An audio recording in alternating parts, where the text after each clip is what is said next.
Welcome back to Through the Veil podcast with Elle and Camille. I'm Camille. I'm Elle.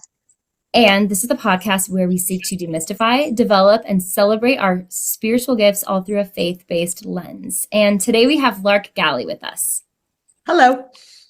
Hi, Lark. Lark is someone I met, honestly, it was just meant to be. You get Facebook friend recommendations, and I usually just remove them or just don't even pay attention. And I saw her picture, and we have 13 mutual friends. And for some reason, I was curious that day.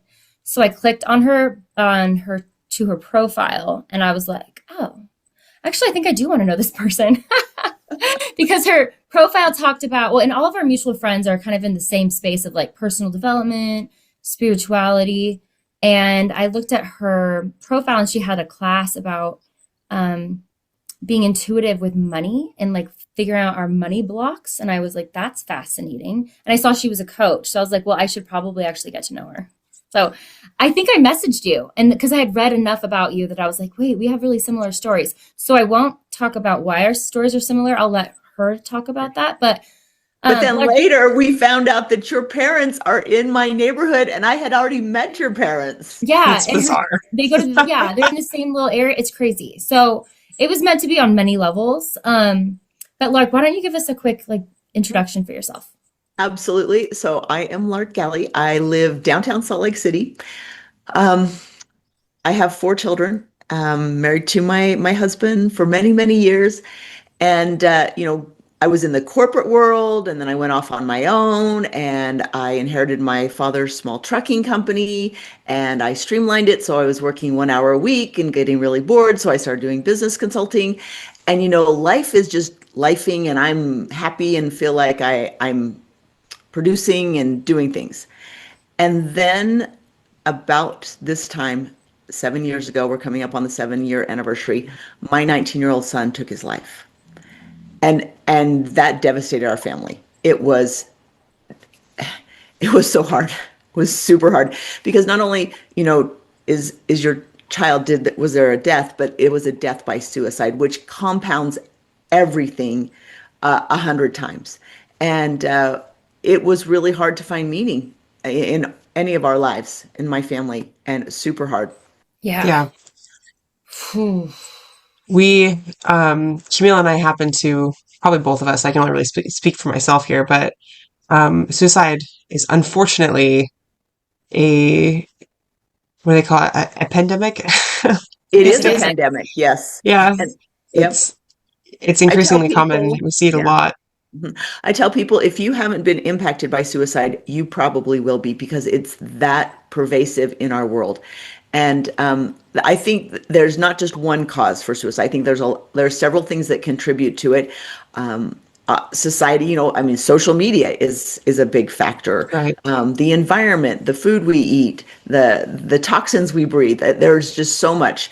And I think that our society in some ways has brought it on ourselves because of the pace that we lead. And my son died the 2019, which was the year before COVID. And when COVID hit and the world sort of shut down, I'm like, welcome to my world, because I have been shut down for this past year. Right.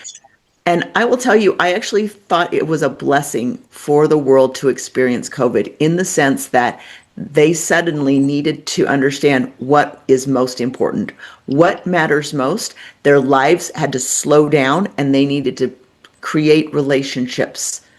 And that to me was hopefully a blessing, that people were able to experience the blessing side of COVID. Yeah. But still, what hard timing too, right? Yeah, it was hard timing. It was dark just days times 2. It was dark days. Yeah. I have so much respect for the fact that you take that and count it as a blessing, because having suffered a serious loss in that sense, and my family, my nuclear family, my immediate family, my husband's brother committed suicide just before Christmas. It was Christmas Eve. Was this recently, or was this? This was the year we got married. This was our very first Christmas together. Okay. Yeah. And it was terrible, obviously. And I can't imagine having suffered something like that and then going into shifting the next year where you're still picking up the broken pieces, trying to find the way to fit your life back together. Yeah. And then having everything globally shut down. I mean, we often turn like either we hibernate inside and turn into like an apathy, or we throw ourselves into distraction and try to find some kind of numbing agent Yeah. externally. And I can't imagine how rough it would have been to try to still work on that healing process, that patching process when suddenly everything closes and everything is scary. It's like Yeah. trauma on top of trauma on top of trauma. So I have so much respect, and it just speaks so much to your character and your spiritual resilience to think on that and turn it towards, wow, what a blessing everyone has to take this and see the good and the outcome of it, to still Yeah. find healing Yeah. despite the fact that you have these compounded horrible Yeah. circumstances that seem Exactly. to align so closely. Yep. So, so when my son died, he and I had a very difficult relationship. I think parents have that one child that is just super hard, and he was my super hard kid. And so, just to share a story, 3 years before my son died, once again, we are just struggling. He and I are struggling. It's a fight every day. And people said to me, well, what was the fight about? I said, because anything I asked him to do or wanted him to do, etc., it was immediate defiance. Everything was defiance. Son, take the trash out. Defiance, right? Just like everything was so difficult. And 3 years before he died, I was walking down the hall of our house, and I'm thinking to myself, oh, I'm so frustrated with my son, whose name was Christian, that just frustrated. And this voice came to my head and said, he's not the problem, you are. And I stopped, and I was like, what do you mean? I'm the parent. Of course, I'm not the problem. I parent here. I know the best. And then this vision opened up in front of my mind's eye of my son and me talking before we came to this earth. And he said, Mom, you're going to have a really hard time being Christ-like, but I'm going to help you. And the irony was, here was my son named Christian, who had just told me a couple days prior that he did not believe in God, and he was going to help me become more Christ-like. And I thought, okay, we'll see. And that helped shift our relationship somewhat, but it wasn't, and it started to improve, but it wasn't great when he died. And so when he died, the main thing that was in my heart was that my son must hate me because I'm a terrible mom. That's the only thing I could think of.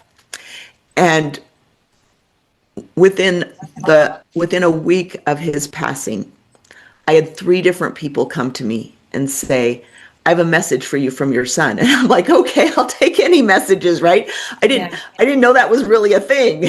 Right. But when you're at rock bottom, you don't challenge, you just, Yeah. whatever you want to say, you just accept it. Every single one of these people said, the message from your son is, tell my mother that I love her. And that was the one thing that was on my heart, was that he didn't love me. I think it's a very human thing when you're faced with tragedy like that, especially tragedy that you have no control over. Suicide is such a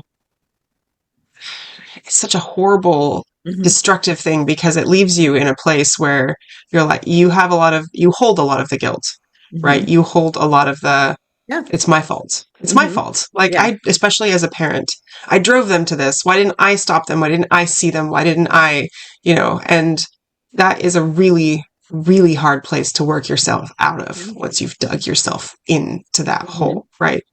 Um, what I find so amazing all the time when we hear these kinds of stories is that um, an occurrence that is separate.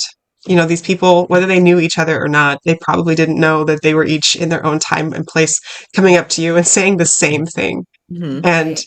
I think it's a beautiful mercy that sometimes we get, that sometimes we can get multiple reassurances, multiple validations of the Mm-hmm. same credible witness of something. They know our hearts. Over the time of these 7 years, I would seek out mediums or different people who I have different friends, or people that I would come across and ask, oh, please, like, I want to connect with my son. And also my father had died by suicide 5 years before my son. So there's 2 suicides in the family. And just in talking to them, and hearing the stories from those my loved ones who had passed, I just got so much peace. And then I started to think, well, how can I do this? How can I connect directly with my son? And Camille, I took your online class about, connecting with your loved ones and writing letters to them You and that kind of did. thing. And that was something that I had done with, just writing letters to my son, spending time meditating about him and thinking on him. And over time, when I would do this, I would see my own manifestations. And I liken it to having faith. Like, let's say you have faith in God, you have to grow that faith through experiences. And I had to grow my faith that my son could communicate with me by Mhm. acknowledging different experiences, by acknowledging when he sends me rainbows, when he sends me the dragonflies, when different things happen that he orchestrates. And he used to drive this lime green Camaro, and it could stand out. And not so much now, but earlier on in those first couple years after he passed, I would see a lime green Camaro. Sometimes our family would be traveling and I'd see it like up ahead of us and I'd be like, oh, Christian's on the trip with us. And I would see these things, but you have to be attentive and looking for them. Yeah. And you have to be open to the fact. Hmm. I mean, it's not fun to send somebody a gift if every time they get it, they bat it away like a balloon. Like, nope, no, I don't want that. Like, that doesn't help me. That's just coincidence, you know? Hmm. Hmm. Exactly. And then I remember something else from your class is that when you have these memories, it's because they are close. And Christmas, Yeah. has just passed, and I was with my husband. We're driving to my daughter's house, and suddenly these feelings of being with my son just well up in me. And in the past, I probably would have batted them away, like, oh, don't be sad, don't be sad. But I remember you were saying that when you feel these feelings, is because they're there and they're trying to say, hey, I'm here. Yeah. Yeah. It's okay to get emotional, but like, bring it on. It's like, all the feelings. Like, when you feel them visit, it does spark up those feelings of, oh my gosh, this is what I'm missing. And then you cry, but it's a good cry. It can be a good cry too. Yeah, it was good. It was good. Mixed experience. I talk with my students all the time about this. So I also teach a course in spirit communication development and discernment development. And just for listeners, starts in 3 weeks, guys. Email me if you want to It's get in on not it. too late. Jump It's in. not too late to jump in. Um, and I think one of the hardest things people have a challenge with is this step from like skepticism, this logical reality that we have to constantly juxtapose with this faith-based desire. It's a desire. Like we really want it to be true. We hope it to be true, right? And to jump from the place of like, nah, just going to throw that one out. I'm going to discount that one. I'm going to logic that one away to a place where we're just like giving it space to Hmm. possibly be true, suspending the disbelief just long enough to try it out, to Hmm. try it on, right? Give it some room to ride and see how it plays out. And when you can do that long enough and you can record that long enough, pattern building is a huge thing. When Hmm. you can build the pattern, all of a sudden you begin to see that it is there with Yes. consistency, Yes. enough consistency that it is statistically improbable that it would be something else for Like so Yep. many times, a lime right? Camaro. Exactly. Yeah. Like, who drives a lime Camaro? Right. I So, don't know if I've ever seen one. yeah. I remember about a year and a half after my son died, I was thinking about him, and I was pretty sad, and I was thinking about his suicide, and my thought was, son, I don't believe that you're damned to hell. I don't believe that, but I kind of felt that based on his choices with the suicide, that he wouldn't be able to progress possibly as far as he could, in the next life, right? And I'm just really sad and thinking about it, and I heard his voice come into my head, and it was so commanding, and he was so upset with me. He said, Mom, this did not affect my eternal progression. And I'm like, what? Like, because a lot of churches teach that, right? That Hmm. it's, if It's you an kill yourself, it's unforgivable sin. murder. Yeah, Yeah. exactly. And I know that wasn't me because I never had that thought before. Right. That's a good point. And I've had that experience too. And I like what you said, Elle, about like you record these things and you look for patterns and literally you record them because otherwise you're not going to see the patterns. But, Or remember them.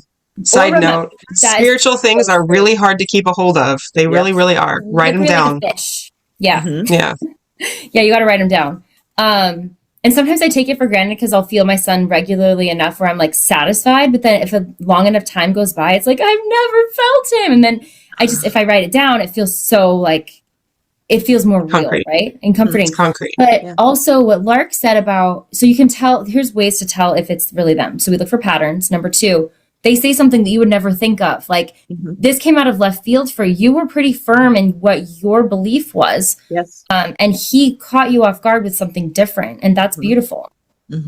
Exactly. Also out of the blue. When it happens, when an impression like this comes, contradictory to what you were thinking and or out of the blue, without any external stimulus whatsoever, oftentimes that is a spiritual impression and you should pay attention to it. He was so upset with me. I was like, okay, son. Okay, thank you for that. Yeah, and when you can feel their strong Correction. emotions, it really gets your attention. Because I've had that happen before from people on the other side too, where they're like not the happiest with me. And I'm like, oh boy, because it's intense. It is intense. Yeah, it's like a spiritual censure. You're like, I'm sorry. Yeah, exactly. After my son died, well, let's go back to my father. He died by suicide, and I couldn't even say the word suicide. It was so much shame and embarrassment that I couldn't talk about it. My best friends didn't know how he actually died, my father. And when my son died, I finally said, no, we have got to talk about this. And I talked about it everywhere, to the point where, my husband and one of my daughters was like, Mom, like, it's too much. And I'm like, this is the way I'm healing. I have to talk about it. I have to let parents know that suicide is the number one killer of children, of teens, and, in the state of Utah. And it's not that far behind in other states as well. So it is a really important topic. And I started writing a book, which I finished a year after my son died. And then it took about 6 months to publish, which of course happened towards the end of COVID. I finished it right about COVID, and then, launched it towards the fall of 2020. And I will tell you this, the day I published my book, I actually felt like I lost my son a second time, but this was a spiritual loss instead of a physical loss. And the spiritual loss hurt more. And I said, son, where are you? Like, I felt you every day, and now you're not here. What happened? And he said, Mom, I was with you when you needed me to write the book, and now I have other things I need to do. And I was really sad because, having that presence just feels comforting. But I will say this, right before I published my book, I was editing it one last time, reading through the whole thing, and I'm reading passages, and I'm like, oh, this is really good. I don't think I wrote it that good. And that's when I realized, like, my son was there helping me write this book. And it's very raw. It's vulnerable. It's real. There were things I never thought I would share in there about just my life and growing up with an undiagnosed bipolar father, which then led to his suicide, and just the things that happened in childhood that were contributed to instability, which then, created the person that I became as an adult and as a parent, and why I reacted to my son. And I could see this chain of, parent to me to child, and how all of these things relate. And it was very cathartic for me to go through that experience and then like birth this book to the world, which has helped other parents who have lost their children by suicide. Yeah, I'm sure it's helped so many people, because it's not something we really can easily talk about. So if you were able to put it into words, I'm sure that has healed a lot of people, just because it's isolating, right? Yes. I mean, I can say that losing a child is isolating, but I've never lost a child to suicide, so I can only imagine it's even more isolating. And I can relate to that experience. My son was so present in my life when he and others, angels, I'm sure, were trying to convince me to professionally start doing the spiritual work that I do. Because previous to that, I was grief coaching, and I was very comfortable there. But I wasn't planning on taking the leap to helping people connect with their loved ones through the veil. That was a big risk. It felt like a huge risk. It's a risk, With faith background where it's like, is that frowned upon? Like, is that going to be okay? Like, but it was very much like I could feel God and like my son pushing me to do it. And so he was so present with me. And then when I started doing it for the first few months, and then it was like he was still around a little bit, but not to the same like extent at all. And it was like, well, no, where did you go? My best little friend, like come back and hang out with me, you know? But you feel it, right? It's very palpable. Yeah. What do you think that experience taught you now, looking back on it in the long term over the course of your life, about their purpose on the other side and his purpose here in your life and all those things? So remember I told you about the vision about how he was going to help me be more Christ-like, right? So he did at the beginning before he died. I like, okay, I obviously need to treat my son better. I am a completely different person. I feel like he has fulfilled his mission. And maybe he wasn't supposed to die by suicide, but there was some mission that he was here to help me become more Christ-like. And that just touches my heart, because I feel like if he was willing to like give his life to help me become a better person, I'm more patient. I don't parent the same way. I'm a completely different parent. Just so much love and compassion. And I always say, no matter what the question is, the answer is always love. That was one of the big lessons I got from my son after he passed, was just, I was going to check on his sister who was being fussy. She was 2. And he was like, just love her, Mom. Just love her. It's like, that's the most important thing you can do right now. That's what you should be focusing on. Nothing else. Like that's the priority here. Yeah. I do sessions almost daily with people, and it's interesting, no matter what the hardship, all the diverse spectrum of humanity hardship, right? There's like millions of possible things that people are struggling with, real things people are struggling with in their life. And whether they came, they have a session with me because they're looking for healing, because they are curious, because they are struggling with something, because they want advice, because they're still in grief, whatever the reason for being there. The answer 99% of the time is love. Love through it. Love them better. Change your perspective. Shift with love. Look at where you're the problem. Take it with love. And it's like, it seems so trite. It's just like, well, just love a little more. And you're like, is that your script? Like, is this the thing you pull out of the hat for everyone? And it's like, no, it's just the answer for every question. Exactly. Like, it really, really is. It runs the universe. And it's mind-boggling the different ways that it can be applied to all of those millions of circumstances. Like, it's always the answer. It really, really is. Yeah, it is. And I feel through all of this and I've done a lot of work. Okay. It's taken me a long time, and I was not like this right after he died. It's been baby steps, but just to release so much anger.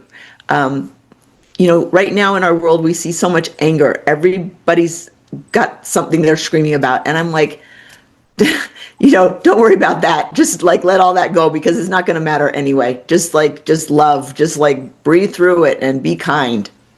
How did it change your perspective on what was possible going forward as far as your spiritual connection to him and maybe something bigger than that after this whole experience with him?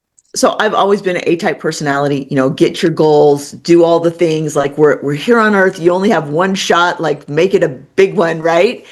And I'm not like that anymore, in the sense that, I have goals, but I look at this life as just a small moment, like that we go on, and these relationships that we have are so important. Our relationships are the most important thing, because we're just going to continue to have these relationships as we go forward.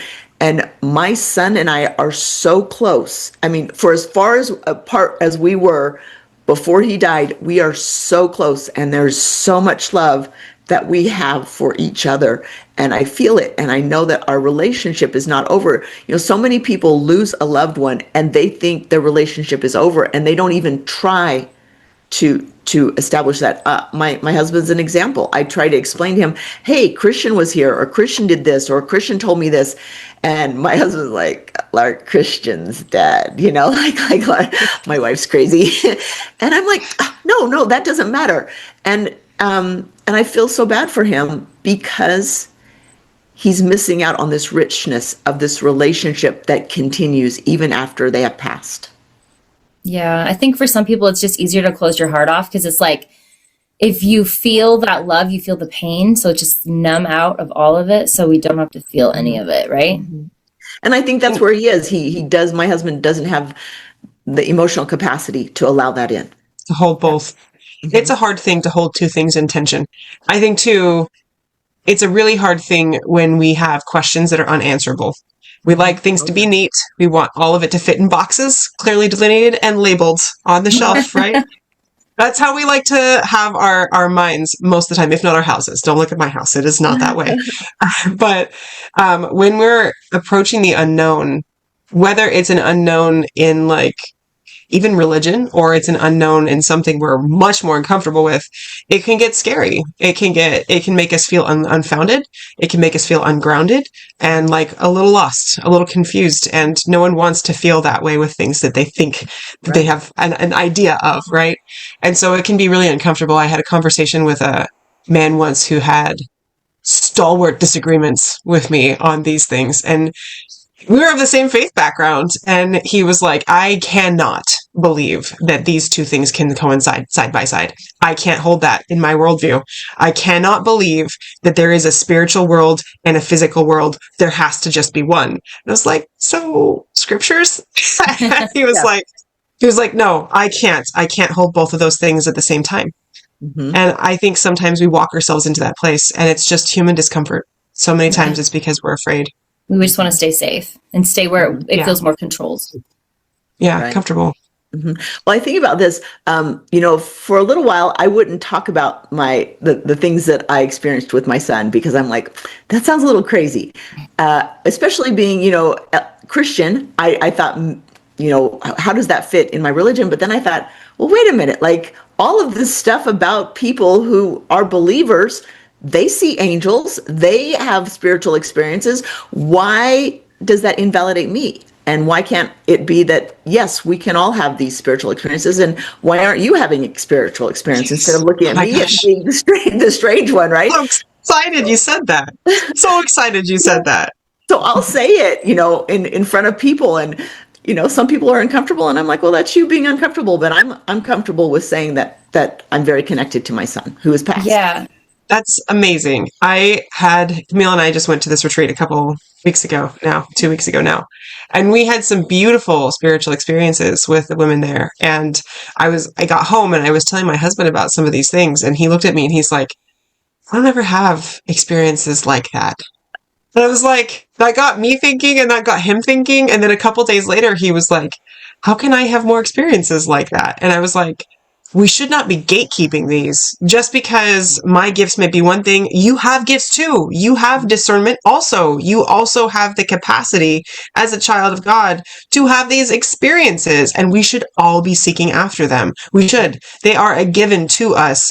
We have a divine nature, hopefully we're going to go back to the same place. Like it's not something that someone can have because they're more special or they're more in tune or they're more this or that. Like we should all be seeking after these things. Of course. Why would God want to keep that from people? Yeah, that comes through our seeking. So I think, being raised and going to church and Sunday school all my life, right? And so I think I have this idea of what life after death is going to be. And when my son died, I realized I knew nothing.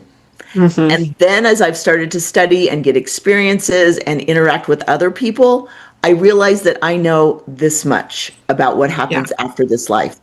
Whereas before I thought I knew everything. And then as I'm going through it, you're experiencing, you're realizing, I'm starting to question. And I started to question like all the things. Well, this is the way it is. Well, is it? Is it? And how do you know? Yeah. How do I know? Just because my experience has been one thing and yours is something different. Who's to say they're both not true? Right. So. Yeah. And I think we can study it all day long and even with Elle and I doing sessions, but when we actually get there, I don't think you have to experience it. And I think for a large amount of time to really understand all that goes on over there. I'm sure it's, even for people that are there, it's like they're learning as they go. It's expansive. It's huge. It's really hard to conceptualize, even if we have as much information as we can get our hands on in human form. I don't think we can really understand it until we get there anyway. Or we're like, this is what they meant by this. Like, it's like, just like you said, it's like this much. It's knowing what water feels like if you've never touched it, right? If Yeah, knowing what the color blue is if you've never seen it. Mhm. right. And I think we like our stuff in tidy, neat boxes, and Mhm. we forget that God has many mysteries Yeah. yet to be revealed. Many, many mysteries. Yes. Well, I think this was like a changing point in my life when he died. Before, very very attached to my stuff. Have all the things right, and now it's like stuff doesn't matter.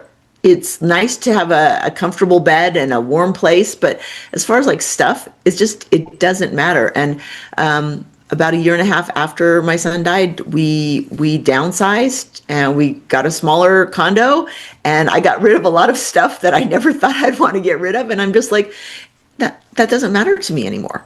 Yeah, It's changes your priorities when you go through something like this. yeah, Yeah. yeah. Your identity shifts. It's like the Mhm. things don't make me who I am. No. Yeah.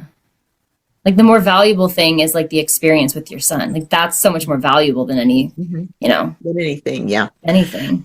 So after he died and I published my book, I started doing a lot with suicide prevention. And for about 3 years, I was really heavy into the suicide prevention community.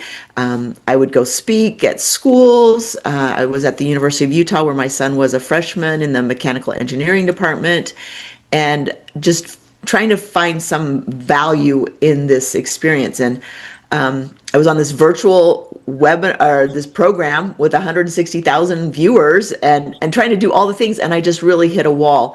And that's when, so this was about just over 3 years ago. My friend was over, and she has her spiritual gifts is she sees dead people. She says, "Oh, your son's here. He's got a message. Do you want it?" And I said, "Sure, always." And she said, "Oh," he said, "stop doing the suicide prevention, Mom. It's killing you." And I'm like, "Well, yes, it is." I was feeling actually very suicidal myself because it's very heavy. And Mhm. I said, "Oh," and this is what he said too. "The kids aren't even listening to you." I'm like, "Oh, you're so mean, son." Spoken like a teenager still. Exactly, exactly. I'm like, well, I'm trying to make it up to you, make up my shortcomings. And he's like, "Oh, it doesn't work like that." He said, "You need to teach the moms, and the moms will teach their children." And I thought, "Oh, that's so good." And so then I thought, well, what does that look like? And it took me about 3 months to realize that I did want to coach moms and help them, with all the things that I had learned through my life, how to be more grounded, how to achieve your goals, but helping them understand that their relationships are really important. And so I started doing that for about a year, and then a year ago, I was getting ready to speak in this big conference, and I'm thinking, "Oh, what am I going to talk about?" And God literally said, "I want you to talk about money." And that's when I was like, "What?" like, like Curveball. yeah, like Left my field. son died. This seems so, counterintuitive. Like this seems awkward. And I said, "I want to talk about peace, love, and joy."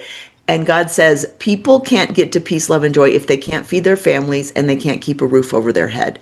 And I grew up with a lot of instability, financial instability, and we moved every year. It was really hard as a child. Um, and I remembered that, and I thought, "Oh, God's right." And so I started leaning into my spiritual gifts, which are helping people overcome their money blocks. Because I say to people, if whatever money block you have, I probably like have had it myself because of where I came from. And as I started teaching about money and the spiritual side of money and the lessons to be learned about money, because money and time don't exist in the eternities, and they're lessons we need to learn now. As I've started explaining this to people, I realize I'm the perfect person to teach them these lessons, because while I've had a lot of things, the house, the cars, the trips, like all the things you could want, when my son died, nothing mattered. None of the stuff mattered. And that's what I try to teach people is I will help you understand these lessons, but I want you to understand that it doesn't matter. That's not the reason why I'm teaching you this to get more money. It's to help you understand your spiritual relationship to money and what God wants for you. And so that's what I'm doing now is helping people, which if you had told me this, even 2 years ago, I would have said, "Oh no." Yeah, I'm When actually they say taking it. God works by, sorry, Camille. When they say Oh, God works by mysterious means, This Yeah. is Yep. example, death, That's a total example. suicide, money, Yeah. life Right? force change. Yeah. Hmm. I'm actually taking a class with Lark right now on intentional manifesting. Um, and she keeps it balanced. So it's like, let's talk about your like personal life. Let's talk about your relationship. Let's talk about your professional goals. Um, but it's interesting because I think that sometimes people can have a negative relationship with money because they're like, well, greed or money is the root of all evil. And um, you can't impact people well if you're so worried about like making sure your electricity doesn't get shut off and, all those things. Like when you have that freedom, you're able to kind of live up to the measure of your own creation and share your gifts with the world. You can't do that when you're so stressed out. And the So thing I tell people is God expanding or contracting? expanding. He's always expanding, right? And how does he expand? He expands through his children developing their talents. And by the children growing, then that increases everybody. And so it's not bad to want to do and have and be more. And you were talking about having found your life purpose, Mhm. which can be a really tricky thing. We think sometimes that we know what that is. We think we found it. We think we're on the hot change of what that is, right? And then God's like, actually, talk about money and commerce. And you're like, but wait, that's not where this was headed. Uh-huh. Um, what was your process on that? And where do you find that settling of knowing? How is your experience in that you can say for the surety or like how can you discern? How can you tell what this is for you? So my son actually guided me to it after he told me stop talking about suicide prevention and go help people. And I, for about 3 months, I just was consuming content on YouTube because I'm like, I don't know, he sent me to do this and I don't know what to do. So it was 2 weeks that this person kept popping up, and he was talking, he was a foreigner and he had a funny accent and he would say jinkies, look at jinkies. I'm like, he sounded like Scooby-Doo, like, what are you saying? And on the Gene fourth, Keys, yes. yes. And on the fourth time that this video popped up in 2 weeks, I'm like, oh, Christian, I got it. Okay, sorry, son, I'm a little slow. And I watched it. And Jinkies is a really deep dive into using when and where you were born and the time. And so based on where the planets were. And people say, oh, astrology is bad. Well, actually, no, God is the one who set up the astrology. He's the one that taught, in the Old Testament, it talks about learning the stars and the planets. And we talk about the wise men following the star. Okay, so you can't have it both ways, right? I just think that some of the astrology has been corrupted. But the Right. pure astrology, so it's based on that, you can understand your life's path. And it's a broad thing. It's not just like, and you're going to do this, this, and this. It's not like that, but it's a broad life's mission. And my life's purpose, in a nutshell, is to help other people simplify their lives. And I'm really good at that. And if you consider the craziness that people have, all the stuff they have on their plates, and they are searching for a balance, I'm really good at helping them simplify their lives and help them understand the balance. And as soon as I read that, I said, my heart immediately knew. And when I share this information to people and I say, hey, go look up your jinkies, their soul, it speaks to their soul. And I think that's one way that God has provided for us to understand a potential path for us. Not saying that you have to be put in a box, but it's an opportunity to understand something that He's trying to bless you with. I love that. Yeah.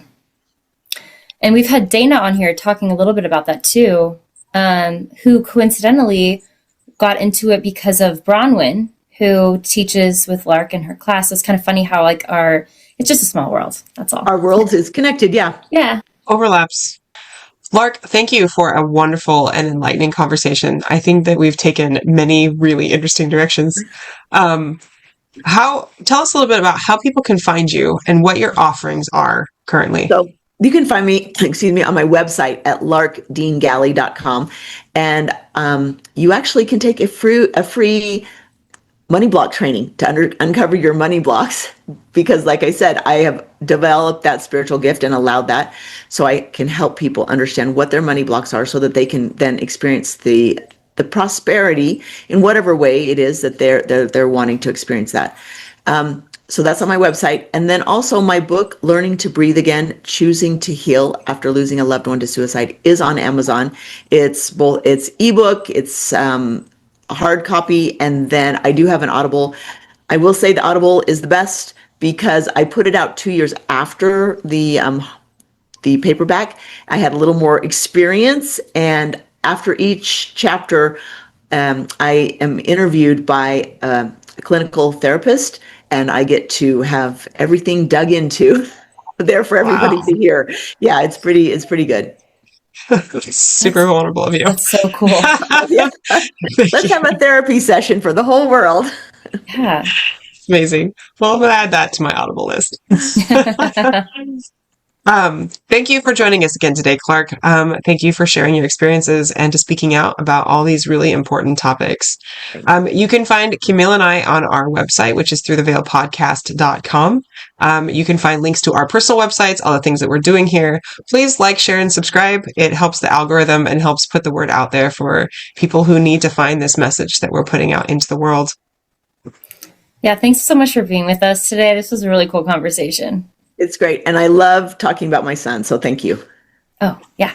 And thank you, All right. Christian. Thank you, Christian. All right, everybody. We will see you guys next time. Bye.